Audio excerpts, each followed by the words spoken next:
What are Jared Kushner and Ivanka Trump up to in Albania? A stretch of pristine Mediterranean coastline in the country is in the sights of the Trump's family business, and some Albanians are not very happy about it. It could even bring down the government there. It's a massive hotel development. It's unexploded munitions. It's flamingos. We'll get into that. It's the global story on YouTube.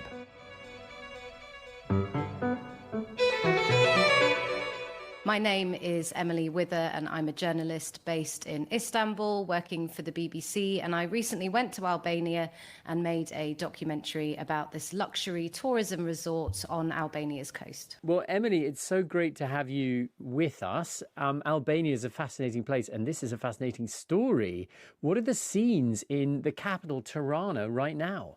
Yes, so these are huge protests that we've been seeing in the capital, Tirana, and they've just been building since the end of May. They're being called the Flamingo Revolution because this part of the coast that's going to be reportedly developed by Ivanka Trump and Jared Kushner's firm Affinity Partners is home to thousands of flamingos. So you see protesters on the streets holding the pink flamingo high in the air. And the Socialist Prime Minister, Edi Rama, who's been in power since 2013, he is sticking to his plans. He says despite these huge protests in the capital, he's going to move ahead with the project. So he's not backing down, but neither are the protesters. And we've just seen now, night after night since the end of May, thousands of people out on the streets outside his office calling for him to resign. Protests night after night, as you say, with thousands of people, that's quite rare. What sparked this? They're very much directed at people in power. So Jared Kushner and Ivanka Trump. Ivanka is a key figure who is being mentioned at these protests. So a lot of the signs say, Ivanka, Albania is not for sale. Ivanka, Albanians do it better.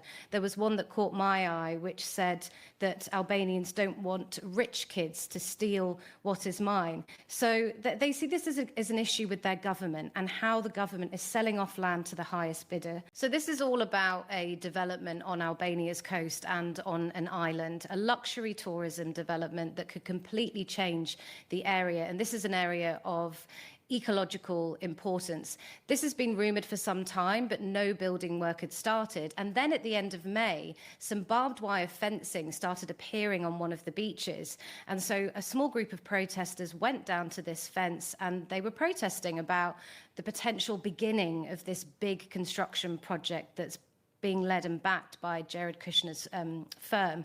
And the private security that was at this fence, they reacted very violently to the protesters. They dragged the protesters away. There were very violent scenes and clashes, and that was all caught on camera, and those videos started to spread across Albania. The fence has now been removed, and Prime Minister Edi Rama has conceded that it was, quote, a disgraceful idea to put it up. But by then, Tristan, it was too late. The video had already been shared, the anger was there, and then we started to see these protests building on the streets of the capital, Tirana.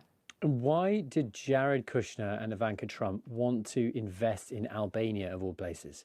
Albania is an absolutely fascinating country, and it has miles and miles of unspoiled coastline, almost by accident, because it was one of the most isolated countries in the world during the communist period that ended in 1991. It was kind of known as the North Korea of Europe. So when you have other countries in the area, so just across from Albania is Italy, and then to the south of Albania is Greece, you have, huge amounts of tourism, and you just don't see that in Albania because for so long it was so cut off from the world. It's now very much opened up. There are huge tourism projects happening all across the country. It has absolutely stunning scenery. I think one of the answers to that question is where in the Mediterranean, where along coastlines in this area do you have stretches of uninterrupted development? And we first, heard about Ivanka Trump and Jared Kushner discovering this area a couple of years ago when they were sailing on a yacht from the Greek island of Corfu. And they went to this island just off the coast of Vlora, which is the third largest city of Albania, a couple of hours from the capital. They were on this yacht, they discovered this island, and then they went to this pristine beach and coastline and discovered Zvenets and the Nata Lagoon, which is this protected area. And she talks about how beautiful it was, how she couldn't stop thinking about it. And the way Ivanka Trump speaks about discovering this island off Albania, it was like she had some kind of spiritual moment when she was on this yacht. She discovered this island, which has angered Albanians slightly because it's an important part of their history. And then Ivanka Trump and Jared Kushner met with the Prime Minister Edi Rama, who joined them on his yacht. Kushner's made it really clear he didn't meet Edi Rama when he was in government, but he met them about 2 years ago, and that's when this project was really green-lit. How does this go, though, from a transcendental moment on a yacht and then on a beach to actually becoming a kind of concrete proposal for a hotel development? So, Tristan, this is so much more than a hotel. This is a major, major development. First, you've got these luxury villas being built on this abandoned island, but then the real mega project of blueprints that we've seen is just across from this island in a stretch of coast and in a protected lagoon. And it's an area that really has everything. You could totally see why investors would see it as a crown jewel on the coastline, because you have pine forests, rolling olive groves, you have this protected lagoon with flamingos with a wooden boardwalk running across it. You then have more forests, and after that you have sand dunes and a long stretch of beach. And the blueprints and renderings show this entire area being so transformed, it's barely recognizable. We're talking about, 10,000 hotel rooms here, villas dotting the hillsides, the olive groves, major hotel resorts in between these sand dunes, and then these jetties running out from the coastline with luxury yachts jotted about. If the lagoon is protected, how could anyone build on it? Yeah, so that's a really good question, and that all revolves in a change of law that happened in 2024. So the government changed its investment rules to make it easier for large projects to qualify as strategic investments. And this was round about the time when Kushner's project received this strategic investor status. And there's been a bit of raised eyebrows about the timing of that. The government have been clear that it was just a coincidence. This was not done for the Kushner project. But essentially what it does is allow some building in these protected areas of ecological importance, and it fast tracks big tourism projects with less oversight, essentially. These are areas previously where it would have been illegal to build in.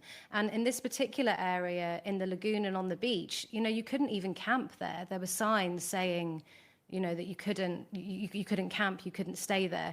So these are areas of ecological importance, and it's controversial because once you start building in them, where do you end? And just so as I understand the timeline, the law change on the one hand and Ivanka and Jared's transcendental moment when they first discover this island and set foot on the beach, when do each of these occur?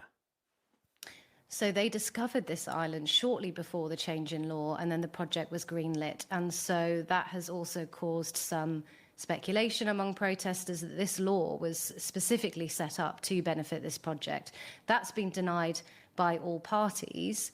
But yeah, the timing has not gone unnoticed by some of the people out on the streets. And the first locals really heard about, and Albanians really heard about what was happening, was when blueprints and renderings of this massive development on this island and also just across from it in this protected lagoon area, was when renderings and blueprints started to be shared on the social media pages of Jared Kushner and his business, his investment business, Affinity Partners. And so people hadn't really heard anything about it beforehand. They knew that it was being discussed, that this project had been potentially green-lit, and then the next thing they know that they're looking at these potential renderings. So it was a big shock to a lot of people and really baffled some of the locals. Well, what's this island actually like? Does it live up to Ivanka's belief that once seen, you can't stop thinking about it? This is definitely a very beautiful island because it's wild. There's nothing really on it. It's got really lush vegetation, turquoise waters, but it was also once a Cold War military outpost. So the island is covered in unexploded ordnance. If you try and walk around it or go off the path, there are signs warning you of landmines. So people in Albania and locals have always felt that building on Sazan Island is going to be a real heavy lift because there's no infrastructure, there's no ability to remove sewage or proper running water or electricity. Plus, you have to clear the island of all of this unexploded ordnance. So that's going to be really difficult. And the feeling was that that project might not actually happen. But what would happen is that just across from this island, in this coastal area and this protected lagoon, that is where the building work was going to start. And this is where there seems to be some kind of movement. And actually, when Ivanka Trump visited Albania in January, she didn't go to Sazan Island, the island that she loved and walked across barefoot. She went to Svenets, to the Nata Lagoon. And it was there that she stepped onto the beach with reportedly 100 architects, developers, surveyors. But the locals were completely kept away, they said. The whole visit was shrouded in secrecy. There were tents and cordons set up and fences, and they weren't able to get near. I should also say that in her visit in January, she had a lunch with Prime Minister Edi Rama, and they were celebrating. The restaurant owner who hosted them said that they were toasting over wine. So that's, added to the speculation that the building work is about to start happening in Svenets, in this protected lagoon area. What have the Prime Minister, Edi Rama, and his government said about it when asked? He has come out fighting for this project. It has never been a question if this will go ahead or not. This is blessed for the country. Rama has also said that the protesters are well-meaning, but they're misinformed about the potential environmental impact. He's also insisted that the project's going to bring massive benefits to Albania when it comes to jobs and improved infrastructure. And, that is something that I really noticed when I was there. You have this village in the area of Svenets next to the lagoon, and it's completely populated by old people. And that is a problem in Albania, that so many young people leave the country in search of better work opportunities. There's a huge problem with brain drain in the country. So there is an argument that a big tourism project like this, certainly some villagers I spoke to felt, it could bring huge opportunities to the area and bring young people back. Do we have any sense, Emily, of how much this project could be worth to the Albanian economy? So the Prime Minister, Edi Rama, says that it's going to bring in 4 billion euros worth of investment. And in a country like Albania, which is one of the poorest in Europe, that is a big deal. 4 billion euros, that's almost $5 billion. As a proportion of the Albanian economy, that's significant. The World Bank says that the Albanian economy in 2024 was worth a bit less than $30 billion a year. So that's almost 20% of the Albanian economy. That's a huge amount, isn't it? Yeah, it's a big deal. And this is exactly the sort of project that Prime Minister Edi Rama wants for the country. He said in the past that we need luxury tourism like a desert needs water, and that what 400 yachts can generate is equal to what can be earned from 40,000 low-cost visitors. Emmy, I'm no luxury tourist, but imagine I were. It's quite difficult to lure a different type of tourist, a very high-end tourist, to a place that is not known for it. How do they propose to lure people to Albania, which isn't known for that kind of tourism? Well, it is increasingly known for that kind of tourism in recent years. And I also think they will sell it as a hot new destination. And Edi Rama is likely calculating that if he has these kinds of big names behind a project like this, you're going to attract more people. Jared Kushner has said in interviews that he's expecting people that he knows to hear about this project through him. So I think the government will be strategically thinking here that they can also trade on the name, because Albania has not always had the best reputation, and it's been really trying to change its image in recent years. You've been speaking to opponents of this project. What have they been telling you about the reasons for their opposition? So I've spent a lot of time with environmental groups who are really concerned about how much this area is going to be transformed. They worry about the destruction to the natural habitat of this protected area of ecological importance, that, light pollution and noise pollution are going to scare away some of the 2,000 species of migratory birds that pass through this area. It's also an area that's home to flamingos, sea turtles, endangered monk seals, and they look at these plans and they just say that if you disrupt the careful balance of this important ecosystem, it's going to be catastrophic. They're not against tourism happening in the country, but they're against it happening in this particular area. And whoever you speak to in Albania, whether it's villagers, environmentalists, protesters, they are all angry about this lack of transparency, that there are deals being made over fancy lunches in nice restaurants, and that locals are not being consulted at all, that there's no public consultation, there's no public documents when it comes to permits. So people are just confused and they want to be consulted. There is also this feeling of people are fed up in the country, people that I've spoken to, about corruption. They complain that Albania is supposed to be an EU candidate country, but there are still deals happening behind closed doors. Well, what does that possible EU membership mean in this story? Because if you're outside of Europe, whether one country is a member or not a member of the EU might have little significance. But if you are a country like Albania, which has a relatively small economy, it could be a huge deal. What have the EU said about all of this? Yeah, so joining the European Union is a huge deal for Albania, and it's something that Prime Minister Edi Rama has been working towards for some time. But now Albania is facing outside investigations because of this tourist development. So the EU have now weighed in. We've heard from the European Commission, who has urged Albania to act without delay to make sure it's aligned with EU environmental legislation if it wants to join the bloc. The Commission is following closely the developments in the Pisheporo Narta protected landscape. We have already expressed our concerns to the Minister of the Environment about the potential shortcomings of this project. When it comes to the accession process, let me also recall that as part of the closing benchmark for the chapter 27 on environment and climate change, Albania is expected to align fully with EU legislation in this area, including the Birds and Habitat Directive, and also it needs to terminate the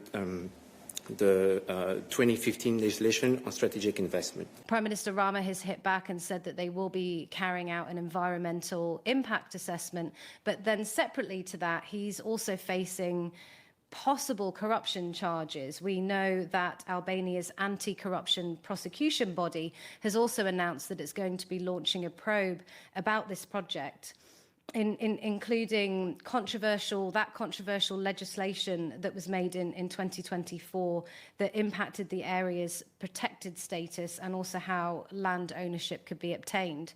So this great grand idea that Rama had for his country could now be derailing the opportunity for it to join the EU, which so many Albanians want. And, for Kushner, this is not the first time that he's tried to invest in this region and run into trouble.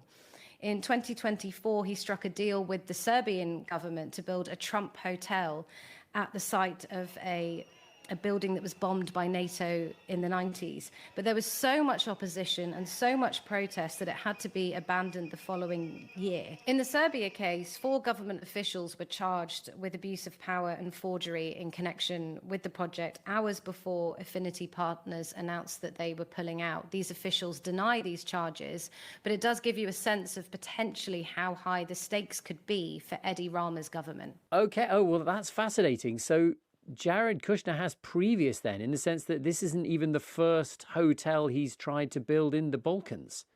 Yes, that's right. And in Albania, it could be even more complicated because of Albania's past and the fact that you have all of these land disputes going on in the country. So in the village next to this area where they want to build, speaking to locals, I found that they claim that some of the land that is supposedly going to be built on is theirs. They say it's theirs, and they've been locked in a land dispute now for 13 years. Edi Rama insists that this is privately owned land and it has been acquired in a transparent manner. It is not about a land that is public and the Albanian government is giving by selling out the country. It's a private property. And in the blueprints and renderings of Jared Kushner's project, these are now peppered with villas. And the villagers are like, that's my land. I've been producing olive oil from this land forever now. And what's really complicated here, Tristan, is that it's likely under different laws, all parties have a legal claim to the land. And so I guess it begs the question then, how can the government sell land to investors if nobody really knows who owns it? It does sound, I don't mean to be facetious, but it does sound like a minefield, not just figurative, but also literally a minefield, because you've got all of this stuff going on and then you have unexploded ordnance on the land as well. Yes, so first you have to clear the unexploded ordnance, and then you also have these potentially explosive court cases. And it all goes back to Albania's past, where each system of governance had different rules about who owned the land. And over the last 20 years, there's been thousands of court cases like this one in Svanets, where people all claim the land. And it's basically because after World War II, the country was basically big landowners and villagers working for them, but then the communists came to power and all of this land was turned to state property because of collectivization. So everything that was private was then state-owned. And then in 1991, when the communist dictatorship fell, they made a law which distributed the land to people living in the village, so basically giving them the land for their use, but they disregarded any other conflict of interest, and they disregarded all other deeds. And so this has obviously caused many, many disputes in the country. There are some parallels here between Jared Kushner's project, the famous Gaza Riviera project. Here we have two stretches of Mediterranean coast that Jared Kushner has proposed to redevelop in Gaza as a kind of aftermath solution of redevelopment after the war. And then in a private project in Albania, something similar. What does all this tell us about Jared Kushner's approach to the world? Well, it begs the question, doesn't it? Should these kind of deals be happening with Jared Kushner? He insists he didn't meet Edi Rama while he was in government, but he's clearly still working for the government in his envoy status. And actually, in January, when Ivanka Trump was in Albania, guess where Jared Kushner was? He was in Davos, selling his big vision for Gaza, for this high-rise seaside resort. And so that has angered, I think, a lot of protesters and people in Albania too. It's not just the foreign investment, but it's who is leading the foreign investment. It's the fact that a very privileged few can get access to the Prime Minister and can get access to these sorts of deals. Emily, the story of Europeans not always being thrilled by US-driven tourism projects is one we see crop up in different guises, particularly in the European summer. How much does all this tell us about the way Europeans view the United States right now? Did you get a sense of anti-Americanism, or did the protesters not see it that way? Actually, no, I don't get a sense of that. I get a sense that Albanians really like America and they want to move closer to America, and that this isn't about being anti-American. The feeling seems to be a little bit more about the fact that these are foreign investors coming in and that it's not clear how Albanians are going to benefit from it. And I think it's really interesting in a time of over-tourism, when people are getting fed up of tourists overrunning their towns and cities. Albanians are kind of right at the beginning of this, and they're saying, hang on a minute, how is this going to benefit me? These protests have very much become about privilege and power, which I think reflects the frustration frustration of the younger generation in Albania who can see changes happening in the country, but may feel that they're being left behind. Emily, thank you so much. We really need you to stay on this story, not just for us, but for yourself. You owe it to yourself to spend as much time as you can by these pristine, sparkling turquoise waters. Please do it. Thank you. It is a very, very beautiful area, so definitely one of my nicer assignments. That was Emily Wither from Istanbul. She's a journalist and a BBC contributor. And that's it for this episode. Thanks for tuning in. The Global Story is also an audio podcast. We're available every weekday, wherever you listen. See you next time. Cheerio.